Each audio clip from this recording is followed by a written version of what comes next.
Andy Weir's breakthrough science fiction novel, The Martian, has generated, I'd say, more sustained comment and recommendations from you than any book I can remember in more than 6 years of doing this show. So I am delighted to have my interview with Andy on this week's episode.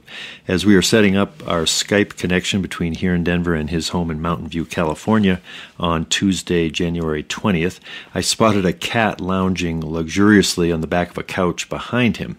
Her name is Demi, and I commented on the fact that the astronaut mistakenly abandoned on Mars in Andy's novel did not have the benefit of a pet during his epic struggle to survive. Demi probably would have been very interested in the pet Andy said he did at one point think about writing into the story. Yeah, I actually had considered giving him a rat or something, like a lab rat or a lab mouse or something as a pet that he could have on Mars, but it would have caused too many complications because, of course, people don't mind if you kill off characters and humans, but they really don't let you kill off animals. And as a writer, you really don't want to. So that little rat would have to survive the whole time, which would become problematic because of all the things that happened. Like the airlock exploded. I'd need to explain why the rat survived too, and then all this other stuff. And then I'd also need to explain why the rat or mouse or whatever, a rodent would die of old age in that time span. As the lead into our conversation about The Martian, I asked Andy Weir to set the stage for a passage that occurs early in Chapter 2 of the book and then to read that passage of his novel. Our protagonist, Mark Watney, is stranded on Mars after a dust storm caused his crew to believe he was dead in an accident. They left because they had to do an emergency evacuation. Now he's stuck on Mars entirely alone with no ability to communicate with Earth. The communication stuff was destroyed. And he's just trying to survive as long as he can with the equipment that he has available. This is a log entry from Sol 7, which is the day after he gets left behind. So yeah, food, water, shelter, all taken care of. I'm going to start rationing food right now. Meals are pretty minimal already, but I think I can eat a 3/4 portion per meal and still be all right. That should turn my 300 days of food into 400. Foraging around the medical area, I found the main bottle of vitamins. There's enough multivitamins there to last years, so I won't have any nutritional problems, though I'll still starve to death when I'm out of food, no matter how many vitamins I take. The medical area has morphine for emergencies, and there's enough there for a lethal dose. I'm not going to slowly starve to death, I'll tell you that. If I get to that point, I'll take an easier way out. Everyone on the mission had two specialties. I'm a botanist and a mechanical engineer. Basically, the mission's fix-it man who played with plants. The mechanical engineering might save my life if something breaks. I've been thinking about how to survive this. It's not completely hopeless. There'll be humans back on Mars in about 4 years when Ares 4 arrives, assuming they didn't cancel the program in the wake of my death. Ares 4 will be landing at the Schiaparelli crater, which is about 3,200 kilometers away from my location here in Acidalia Planitia. No way for me to get there on my own, but if I could communicate, I might be able to get a rescue. Not sure how they'd manage that with the resources on hand, but NASA has a lot of smart people. So that's my mission now. Find a way to communicate with Earth. If I can't manage that, find a way to communicate with Hermes when it returns in 4 years with the Ares 4 crew. Of course, I don't have any plan for surviving 4 years on 1 year of food, but one thing at a time here. For now, I'm well fed and I have a purpose. Fix the damn radio. You know, given Mark Watney's predicament, it's easy to imagine a sort of a darker, more depressing account in his log entries. Why did you present him as such a kind of surprisingly upbeat protagonist? The answer is actually kind of in the question on that one. I didn't want to have a dark and depressing book. I wanted it to be about problem solving and the kind of MacGyver-like solutions. And, it could have easily become a book about a man's descent into insanity as he struggles with constant life-threatening stress and loneliness. But I just didn't want it to be a psychological, introspective thing. So I made a protagonist who has this really upbeat, maybe gallows humor attitude, and I just ran with it. I admit that's a bit of a hand wave. Any normal person would have huge psychological problems in this situation, but I figure I can get away with it because he's not a normal person, right? He was selected to be on a manned Mars mission, only the third one, so these astronauts are definitely a cut above normal people. Is that actually true, do you think, based on what you know of astronauts, that they actually do sort of select people that are more likely to be able to handle this kind of thing psychologically and by temperament? Oh, absolutely. Psychology is one of the main litmuses they use for selecting astronauts. That's one of the most important things, especially for long-duration spaceflight, which this fictional mission was, right? In the real world, we have International Space Station crews. They're up there for 6 months. It's very, very important that they be the sort of people who can handle it. There's a lot of stress to sharing a tiny little compartment with 5 other people or 3 other people, depending on the size of the complement at the moment, for months on end without killing each other, frankly.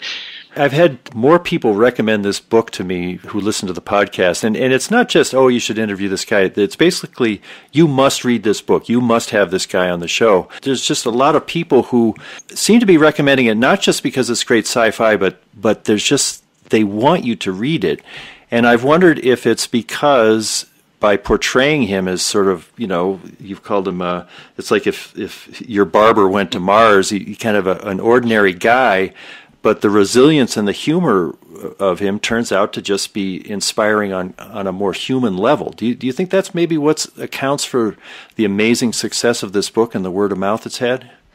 That's as good a theory as any. I honestly, when people ask me about this, I just have to be honest. I have no idea why it's so popular. I wish I knew what I did right so that I could go do it again on my next book, but I honestly don't know. I think people responded really well to the main character.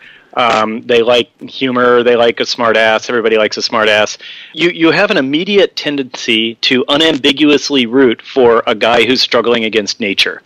When you see a cops and robbers story, there's a part of you that, maybe a small part, but there's a part of you that empathizes with the robbers, right? And when you see a murder mystery, there's a tiny part of you that kind of hopes the bad guy gets away with it, just to make things more interesting or whatever, just because you can't help but empathize with every character in some way or another in a book.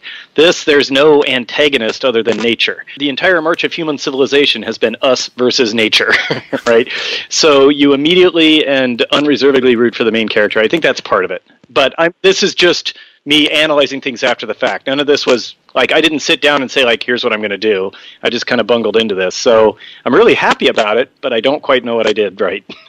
You left some clues in the book as to when Ares 3 launched in order for the orbital dynamics to work out. How long did it take before someone figured out that the launch date was November 12th, 2035? That's not the launch date. Oh, that's the story start. Yeah, the November 12th, 2035 is the point at which the story begins. Mm-hmm. Yeah, let's see. Well, it was within the past month that someone first worked it out. And The Martian, I first started serializing it to my website in 2009. Now, I don't know how far into the serializing. I mean, I was done by 2012. That's when I first had completed the book. I'm not sure how long in the process of serializing the last bits of clues that were posted to the site that were needed. Something on the order of, 4 or 5 years without... Did you have anybody figure it out and they came up with the wrong date? Oh, yeah. Lots of people sent me guesses that were, way wrong.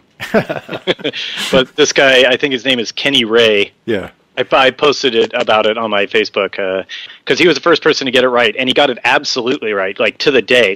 I would have been happy if somebody had gotten it within a month or something like that, but he got it absolutely right to the day. And so I sent him a free copy of the book with a handwritten, congratulatory letter in the title page and stuff. That's pretty cool. Yeah, it was neat. And it was neat to know that a reader was inspired enough to sit down and work that all out. That felt good. Would he have had to come up with his own software to simulate the orbital dynamics the way you did to line it all up right, or how could he do it? Let's see. There were a few things he did. First off, one big clue was that I think Sol 16 was Thanksgiving Day. And so that tells you an exact date for Sol 16. And then from the rest of it, I think had to do with the communication latencies at various times. They said, it's going to take 11 minutes to get a message to Mars from Earth right now. Oh, it's going to take so on and so on. And I think he worked it out from those. He sent me a detailed email on how he worked it out, but I don't remember the details. Yeah, that's cool.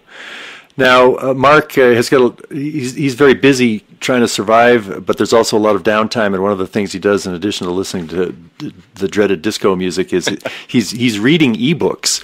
And I was really hoping that you'd have some information about exactly how he's reading an ebook 20 years from now. But in your mind, did you picture what reading an ebook in that situation might look like in terms of the hardware? I imagine, well, he mentions that he has laptops. I didn't actually mention specifically what it is. My guess is he would just be reading it on a laptop. Yeah. Because there would be no reason for them to say, to send up the extra weight of an e-reader, right?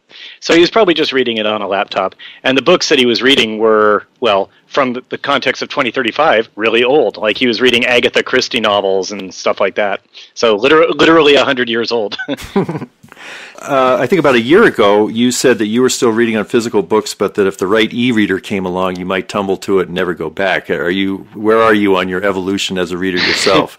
I'm still on physical books, and I'll admit, like for a guy who writes about science and technology, I'm really slow to upgrade my own stuff. Like I have an iPhone 4. I don't own a tablet of any kind. I will eventually. It's really convenient just to have, all the books just in this thin little package. But for now, I'm still going paper. In terms of your publishing story, the ebooks have, of course, played a huge role. Can you just, let's start all the way back, because you had a first book which you said mercifully doesn't exist anymore. And That's then, right. Tell about the second novel and how hard you tried to get that published and what happened. I actually found out I was wrong. There is one surviving copy of my first book. My mom found it in some old stuff, so I'm trying to get her to burn it, but she won't. The second book was called Theft of Pride. It's a space opera type of story, soft science fiction. It's a heist story. Looking back on it, I think I did a reasonably good job with plot, but it's kind of poorly written. Like, the narrative is clumsy, the prose is weak. I've learned a lot in the intervening 15 years or so. Around that time, I'd been laid off from AOL, which is where I'm a computer programmer, by the way. I spent my whole career as a computer programmer. I did it for about 25 years. I just quit in April now to go full-time writing. So at the time, I'd been laid off from AOL, and I got a good chunk of change as a severance. And so I just didn't get a new job, and instead said, I'm going to try to become a writer. I'd always wanted to be one. Now's my chance.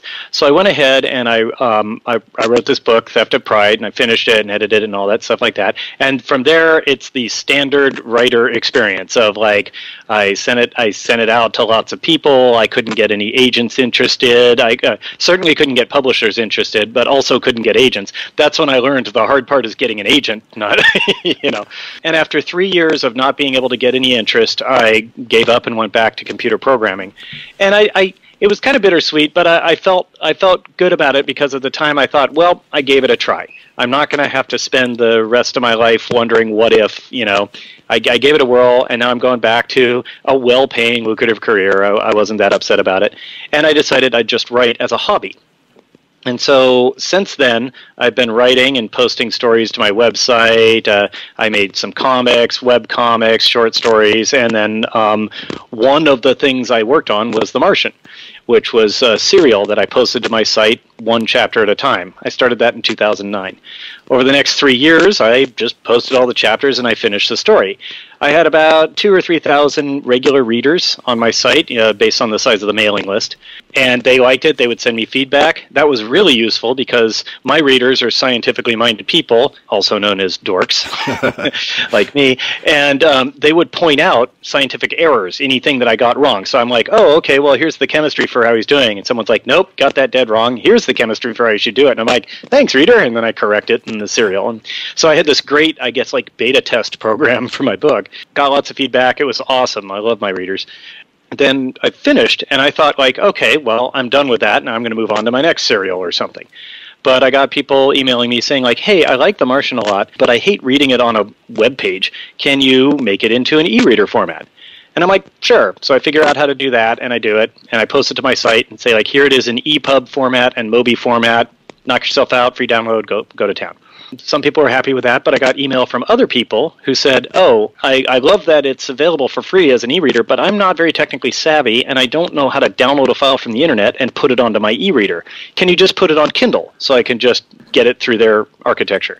I'm like, okay, so I figure out how to do that. How long did it take you to figure out, from the time that was suggested to the time it was at the Kindle store? Any idea how long? Oh, it was very fast. It's very easy to do. They have Kindle Direct Publishing is what it's called, KDP. Right. And I just registered on the site and then said, like, here's my book. And I'd already made it in EPUB format, which you just upload it that way. They convert it to their own proprietary format, but they read EPUB. What did you do for the cover for that version? I found a public domain image of Mars taken from orbit, and I just took that and put The Martian, Andy Weir, on it. That was it.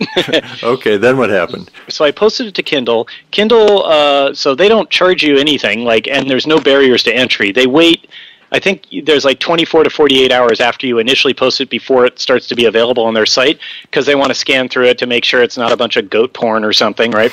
And so, or if it is, that it's properly tagged. But other than that, they just post it up onto the site, and the way the money works is they get a cut of all your royalties, of the purchase price. They and you can set what that percentage is, but that affects what your minimum pricing is, and so on. I wanted the price. What I wanted at the time I posted it was I wanted the price to be zero. I just wanted this to be a way that people could easily get it onto their e-readers, but that's not allowed. You have to charge at least 99 cents. So that I would get a cool 30 cents per copy, and Amazon would get the other 69 cents, and that's as low as I could set the price. So I did that, and I told everybody, all right, you can read it on my website. You can download the e-reader from my website for free, or you can pay $1 to have Amazon put it on your e-reader for you. Now, let me stop in here, because one thing I'm interested in is you were able to publish at KDP even while you were giving it away free on your site, because I thought there was a point where they wouldn't let a book be available cheaper than the Kindle store on another platform. There are two different services you can use with Kindle. One of them is KDP. The other one is KDP Select.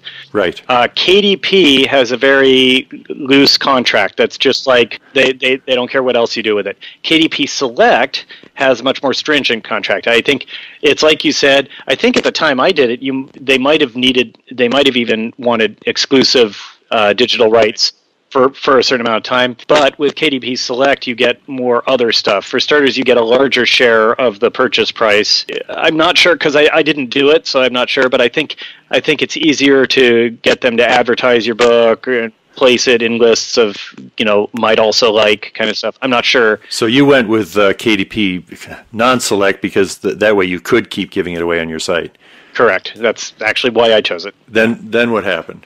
More people bought it from Amazon than downloaded it for free from my site, which just goes to show you how deep into the market Amazon reaches and how good they are at selling books. That got it up into the top sellers lists.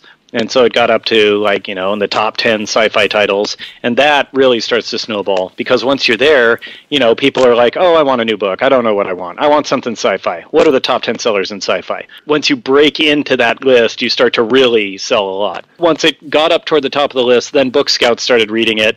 And I got approached by my agent, the man who would become my agent, saying hey, I bet you I can sell your book to a print publisher. I thought you heard from the publisher first, and then the agent kind of got wind of it or something. Well, so what happened was, this was all behind the scenes without me knowing it, but a publisher named Julian Pavia at Crown, which is an imprint of Random House, had read the book and liked it and thought I think I want to make a physical copy. So he contacted a colleague of his named David Fugate, who's a literary agent, and he said, hey, David, I was thinking about making a print edition of this book. What's your opinion? I want your external opinion of this book. And David read it and said, yeah, I think you should make a print edition. Now, if you'll excuse me, I'm going to go become Andy Weir's agent. And then turns around and says, so, Julian, how much are you going to pay us for this?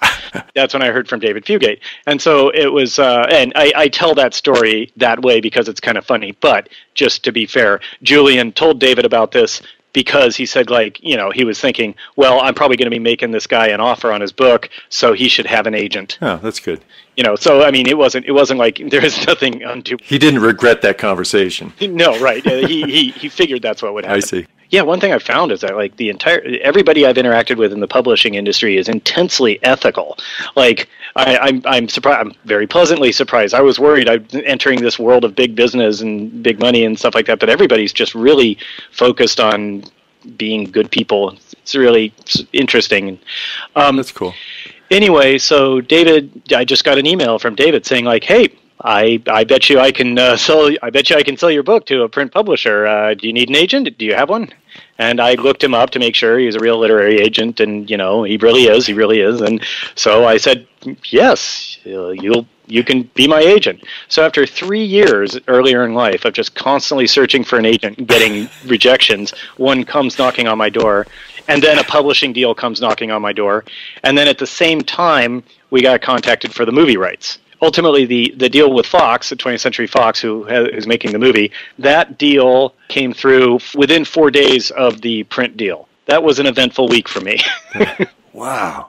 Now, have they started shooting the movie yet? Yes, they have. They're shooting it right now. They're filming in Budapest, and it's Ridley Scott is directing, Matt Damon starring in the lead role, and a whole bunch of really good actors and actresses. I'm sure I'll leave some out, but Chiwetel Ejiofor from 12 Years a Slave, he's going to be in it, and he's playing Venkat. Sean Bean, Jeff Daniels, Kristen Wiig, Donald Glover, Jessica Chastain, Sebastian Stan, Michael Pena. Yeah, it's got just this awesome cast. It's like it's every writer's dream come true to have some huge Hollywood blockbuster movie made out of his book, and they're filming it right now, and it's going to come out November 25th. Are you going to go and sit in for a day of filming just to kind of see? I could. They would let me, but it would require going to Budapest, and I'm very afraid of flying. Oh.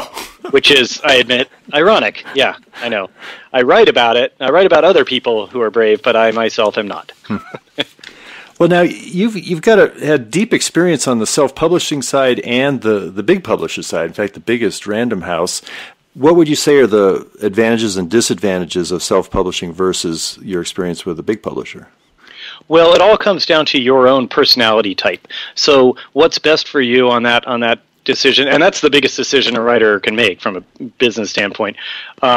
What's best for you is based on you and your personality and what your skills are. I don't know how to market anything. I don't know how to market. I don't know how to do publicity. I'm not a good businessman. I don't know any of that stuff. So for me, the traditional publishing is best because they have whole divisions and departments that do that. Now you take a guy like Hugh Howey, he's a good writer and a shrewd businessman. So he can do both, and it works out best for him to do self-publishing, and a lot of people are following in that. So I guess it comes down to how much effort and time are you willing to put into marketing, publicity, and going around and self-starting to do all that stuff? Me, I'm not. I'm just, it's not my skill set, and it's something I'm not passionate about, that's another thing people point out or ask me about. They ask me, oh, when you self-published The Martian, what did you do to market it or publicize it? And I'm like, nothing ever. Like, I literally never did anything. It got around purely by word of mouth, and I was happy. I could imagine that the surprising success of The Martian could be fertile ground for writer's block on your next book, because you enter this next book having no idea if lightning is going to strike twice. And exactly. Is that kind of a psychological barrier as you dig into the next one? Oh, absolutely. I mean, I know I've got the story plotted out, or I've got the main strokes of the story plotted out for the next one. But yeah, as I write it, I'm always wondering, does this book have the things that people liked in the last one? I feel a bit insecure. Like the Martian is hard sci-fi with a single smart-ass protagonist, fairly light, a lot of humor and stuff like that. This next one is more traditional, soft sci-fi. It has an ensemble cast instead of like one strong protagonist. There's nowhere near as much humor. It's a much more serious story. There are there's like faster than light travel and telepathy and stuff. So it's not this technical treatise like The Martian is. So I'm like really deviating from the stuff in The Martian that we know worked. So I'm gonna find out how people feel about that. Well, it seems like an admirable amount of risk to take. It would have been very tempting to have the next book be the Venusian or something and figure out how to handle Venus. Well, I'll tell you, I would happily write a sequel to The Martian if I could think of any idea that wasn't stupid. Like, there's just, like, every idea I've thought of just either strains credibility well beyond what's reasonable or just isn't that interesting. Like, so, yeah, Mark survives his ordeal. Okay, and gets back home. Well, now what? What do I do? Say, like, okay, he gets sent on another mission somewhere else, and wouldn't you know it, this poor guy just can't get a break. Oh, what are the chances? Now he's stranded on the moon. You know, whatever. So that seems really, that would just be, people would be like, the eye rolling would be way too much, right? And then other ways to go is like, oh, well, someone else is in trouble, and Mark's on the ground helping them. He's part of, like, ground control. And I'm like, yeah, but then this protagonist you loved seeing in danger isn't in any danger this whole book, and it's just somebody else. And it just seems like you're making a minor character out of the character that people came to see. So I haven't found out a way to make a sequel that people would like. But if I ever come up with one, or if someone emails me a good idea for it, I would be happy. I loved writing Watney. He was just like, I could write him at almost as fast as you can read him. I mean, I've never felt so in tune with the character and so easily able to write him. I just wish I could just do that for the rest of my career. I wish it was a mystery novel so I could just have him roll into the next murder mystery. Yeah. Do you wish that you'd given him a girlfriend or a romantic interest? Not at all. No. Why not? I hate grafted in love plots. And, like, among other things, like how a romantic plot in this would be particularly silly because, he's stranded on Mars alone. Unless I had him stranded on Mars with his girlfriend, which would be a totally different story. It wouldn't be about a single person against nature. And if he has a girlfriend back on Earth or something, then who cares? It's like, seriously, who cares? She would not be relevant to the plot or the events that happen, other than showing the frail lady friend, pining on the moors, worrying about her boyfriend. I mean, it's just like not a character, right? In other words, if you can take a movie or TV show or book or whatever and completely eliminate a girlfriend character and have no ill effect on the plot at all, then that character shouldn't be there and that plot shouldn't be there. Yeah, pare it down to the essentials. Yeah, and also, like, I hate it when I'm interested in a story and then they go like, oh, now I'm going to have a scene where he and his girlfriend talk about their relationship or something. Or she nags him for some reason just because they wanted to add some artificial conflict. And she is not a character in her own right at all, and she's not interesting and she's just some sort of, like, obnoxious female stereotype. And I just, like, no. I have been speaking with Andy Weir, author of The Martian. Thanks very much, Andy. Oh, thanks.